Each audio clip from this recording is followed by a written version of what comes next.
The big challenge with anxiety is that you can't beat it and you can't give in to it. So we've looked at a little bit at how, when you try to fight the anxiety within you, how it actually increases the tension in the mind and makes the anxiety worse. And at the opposite end of the spectrum, you may think, and a lot of people actually do this, that the best way to deal with anxiety is just to give in to it, right? If I have anxious thoughts about, let's say, avoiding a particular situation, and I just avoid the situation, then my anxiety kind of goes away. But it turns out that if you give in to anxiety, it actually just grows even stronger. And this is an interesting part of the mind, is that if you reinforce a certain thought process, just like if you feed, let's say, a dog, what happens to the dog that you feed? It grows. And so every time that we give in to anxiety, it actually grows a little bit stronger. And just like a dog, it becomes hungrier and actually needs more food. So I'd love to share with y'all a story of a patient that I worked with that kind of illustrates this point. So I was working with a young woman who came to me during a divorce. She'd been married for a couple of years, and it turned out that her husband had been unfaithful, so she was kind of going through the process of divorce, so we kind of worked through some of that trauma. And so then she kind of got back on her feet, started dating again, actually found a really fantastic guy. Things were going really well, so she sort of moved in with him. And that's when some of these anxieties started kind of popping up in her head. So she started to think in the back of her mind, just a tiny little tickle, just a little thought. She liked this new guy, he was fantastic, nothing like her old husband. But still there was this little niggling doubt in the back of her mind. What if he's doing something a little bit shady? And so when the doubt popped up, at first she kind of pushed it down, she squashed it, she kind of, muscled it into the ground. But the thought kind of kept coming back. And so eventually one day things were, he had fallen asleep and she was like, let me just check. So she just opened up his phone and she kind of looked through his text messages and found that nothing was wrong. So she's like, relaxed, okay. The anxiety kind of went away. She was reassured. Everything was golden. She went to bed. Next day woke up, felt totally happy. And then a couple days went by, and then that thought started to creep its way back in, as anxieties usually do. So this time she didn't wait quite as long, and she realized, okay, you know what? I just need to check very quickly, and I'm just going to do like a 30-second check. I'm just going to take a quick look at his text and make sure there's nothing going on. So she did that again. And over time, it became a part of her nightly routine. I'm going to brush my teeth, I'm going to take my makeup off, and I'm just going to check my boyfriend's texts real quick. And her mind had gotten so used to the reassurance that it just sort of became automatic. And everything was fine. She was totally cool as long as she got to check his texts. Until, of course, one day, as I'm sure you guys can imagine where this is going, he actually caught her, right? So she thought he was asleep, and it turns out that he wasn't. And he'd kind of suspected things for a little while because he noticed that sometimes, there were texts on his phone that when he woke up in the morning would sort of read as read or already read. They wouldn't be new texts, but he certainly hadn't read them the night before. So he'd kind of been suspecting something for a little while. And one day he caught her red-handed. And so this story sort of illustrates what goes on with anxiety, right? So what we can see is that sometimes at the beginning she started to fight it and she tried to push it down. And then over time, that sort of didn't really work at dealing with the root of that anxiety. So instead, what she started to do was give in to the anxiety. And this illustrates a really important point about how behaviors are reinforced in our brain, which is that, when we give in to something and we get that anxiety relief, that's positively reinforcing that behavior. And even now, if you pay attention to your own mind, I would really guess that you're not really paying attention to what I'm saying right now. Because right now in your mind, there's a tiny little hunger, right? And that hunger is, what happened? What the F happened, Dr. K? What happened when he found out? And if you just stop for a second and notice it, right? What would happen if I told you the end of the story? Your mind would be like, oh, okay, that's what happened. I need to know the end. I need to know the end. This is what suspense is all about, right? It's a hunger in your mind. And if I had started to tell you, let's say I told you the end of this story, and I told you a second story, and I told you the end of that one, and then if I left you on a cliffhanger on the third story, how dissatisfied would your mind become? And also notice what's happening in the energy of your mind. As I point this out to you, as you become aware of it, the hunger actually lessens maybe a tiny little bit. As you become aware that, okay, I really want to know what the end of the story is, but be like, oh, that's interesting. My mind's hungry for the end of the story. It kind of calms down a little bit. And so at this point, when I do this with people, there's usually like 3 camps of people. So a third of y'all are going to really, really want to know what the end of the story is, and you can't wait till I stop talking about this tangent and just get to the end of the story. Another third of y'all by kind of gaining awareness of it, may actually be okay, and like you actually don't need to hear the end of the story. And the last third, this is my favorite camp, and this is the camp that I used to fall into, are kind of like, I don't want to hear the end of the story. I'm going to be stronger than that. I don't need to hear the end.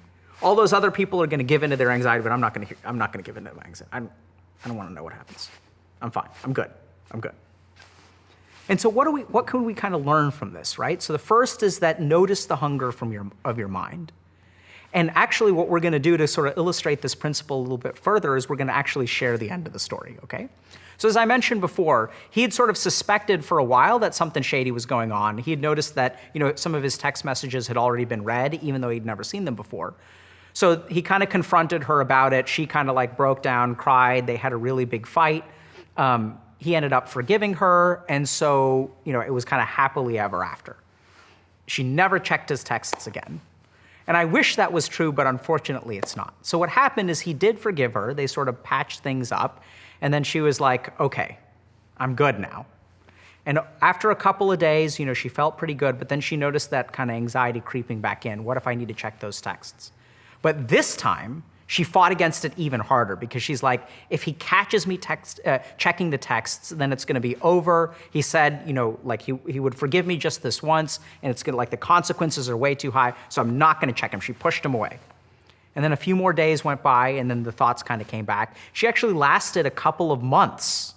But then what happened is she met one of his coworkers at like a happy hour event.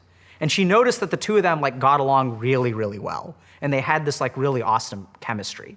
And then she started like noticing that, he was kind of texting with his coworker, and they'd be like laughing and stuff like that.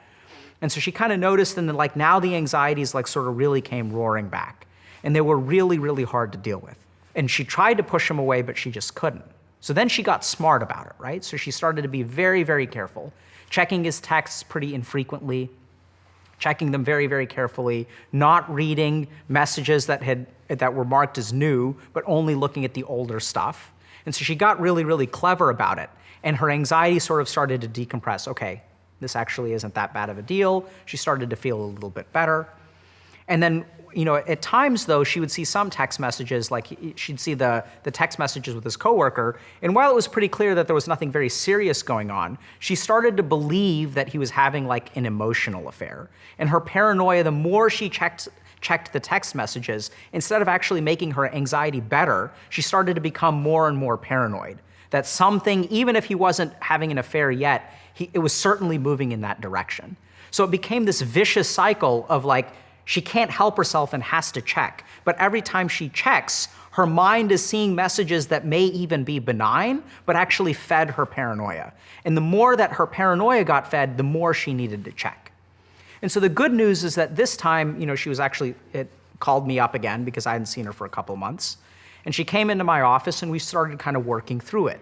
We started to realize that she was kind of stuck between a rock and a hard place. That if you look at her anxiety, if she tried to kind of suppress it and kind of squash it into the ground, it would come roaring back. And we also noticed that when she gave into it, it would actually get worse, right? It would feed the beast. That the anxiety would be like, let me see those texts, let me see those texts. We got to check those texts. And then she'd check them, and then the anxiety would calm down. And so what she was actually doing, and if you think about anxiolytic medications, so these are medications that reduce our anxiety. If I'm feeling anxious and I take a pill that makes my anxiety go away, what that's actually going to reinforce is popping pills for anxiety. And so what she had found was that checking those texts actually was like popping a pill for her anxiety. And so it actually made the anxiety even stronger and harder to deal with. And the other big thing that we kind of realized is that every time she was checking the texts, she was trying to reassure herself. But every time that she reassured herself, she lost a little bit of trust in her boyfriend. Because if we really think about it, the foundation of a solid relationship is trust. And trust isn't about knowing 100%. In fact, it's the exact opposite. Trust is about having faith and not knowing 100%. So every time she checked those texts, what she was doing is decaying the trust in her relationship. She was learning how to not put faith in her boyfriend because she needed to know an answer 100%. Once we realized this, then we could really start working on it, right? So what had actually happened is he ended up coming into the office too, and she kind of was super terrified, so she wanted to confess to him in the office, which turned out to be fine. So she kind of confessed that she was checking his texts again. He had sort of noticed that something was off and he wasn't quite sure, and we kind of talked through it. And what we realized is that she needs to be able to tolerate the anxiety and even share and acknowledge those thoughts with him without giving in to them. So what that would look like is she would actually tell him, hey, I'm feeling anxious and I'm feeling paranoid, and she would just tell him straight up, I want to check your phone. And so the two of them would kind of sit with it, talk through it, and then he'd even ask her. He'd be like, okay, you want to check my phone? He'd be like, do you want me to go get it? Do you actually want to check it? I'm okay with that. I really appreciate your honesty. Do you want me to go get it? And then she would say, no, I'm okay.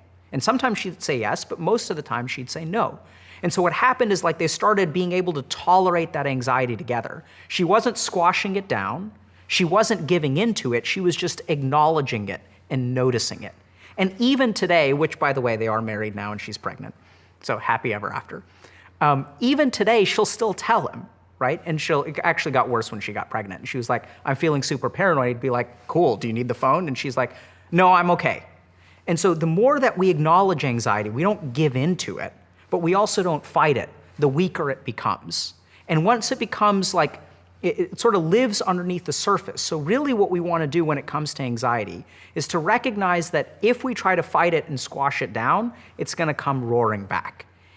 If we give into it, what it's actually going to do is feed the beast, because we're positively reinforcing the behavior that reduces our anxiety by giving into it. So we don't want to reinforce those kinds of behaviors. Instead, what we want to do is learn how to sit with our anxiety, learn how to acknowledge it. And if you can learn how to sit with it and not give into it, it'll actually start to melt away. And that's going to be a far more permanent solution to anxiety. This is best This is best illustrated by an example of, I'm going to share okay. I'd like to share a little. Can we pause? Yeah. Everybody some water? Great. The game is right now too. I think I have a sugar high. Right. Sugar high.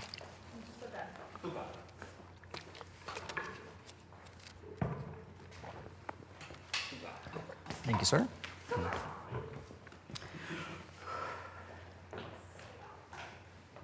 Are we going to have time to do all of the shoots with an accent afterward?